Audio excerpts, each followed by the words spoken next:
The Man He Killed by Thomas Hardy. Had he and I but met by some old ancient inn, we should have sat us down to wet right many a nipperkin, but ranged as infantry, and staring face to face, I shot at him as he at me, and killed him in his place. I shot him dead because he was my foe. Just so, my foe of course he was. That's clear enough, although he thought he'd list, perhaps, offhand like, just as I was out of work, had sold his traps. No other reason why. Yes, quaint and curious war is. You shoot a fellow down. You treat if met where any bar is. Or help to half a crown. The Man He Killed is a poem written by Thomas Hardy. Written and published in 1902. Overview of the poem. The Man He Killed dramatizes a battle scene between two men. The short poem begins when an unnamed character faces his foe. He deals with an internal struggle as his thoughts are regretful before he even shoots. The narrator muses that, in a different context, he would have befriended the combatant. Nevertheless, he kills the man and attempts to reassure himself by explaining the reasons for shooting him. In the end, he has no real justifiable reason and wonders at how quaint and curious war is to make one kill a man as easily as becoming friends at an inn. Poetic structure. The poem is made up of short lines using a simple rhyme scheme and everyday language.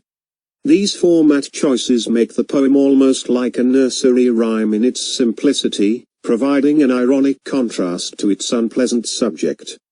The heavy irony of terms compared to the events narrated in the poem contrast in purposeful ways that emphasize the senselessness of how war seems. The poem's form is a dramatic monologue in the voice of a returned soldier. There are 5 stanzas with 4 lines, following a regular meter and an A-B-A-B rhyme scheme in each stanza. Critical interpretation of the poem. The poem was written at the time of the Second Boer War, 1899 to 1902. The poem considers the irrational situation of war, and diminishing patriotic motives of the soldiers that meet one another on the battlefield. By giving his readers the perspective of an ordinary man's life and experience, Hardy asked broader questions about the purpose of war in general. Hardy's own class origins were visible in this poem, where his own parents were from the middle and lower class, so that even as a rich and successful novelist, he could put himself in the perspective of ordinary people, such as where the man in poem ponders about the motives of war. Also during this time Hardy and his wife, Emma, did not approve of the South African War. Like many other liberals, it gave Hardy doubts about the British Empire. To him, it seemed like the Boers were only defending their homes and land against the English.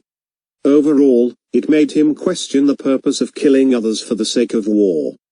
Hardy's poem reintroduces many war themes and has many similarities with other poems he has written. He reintroduces war scenarios such as the feeling of guilt and being immobilized by a feeling. He also describes and observes characters in close detail, which is consistent with many of his previous poems. This somber poem expresses the internal battles that soldiers face, particularly the regret he faces on a battlefield. The Man He Killed has been interpreted and interchanged with the title The Many He Killed, as the author attempts to make a point that this scenario happens frequently with soldiers. Soldiers progressively begin to have a harder time summoning the "it could have been me" scenarios of fate that have traditionally provided a warrior's haunted but honorable bottom-line consolation. Hardy argues this and emphasizes the fact that things could have been different in multiple ways throughout the poem. The Man He Killed was one of several Hardy poems about war inspired by the Boer War and World War I. Others include After the War, The Eye of Waterloo, and Drummer Hodge.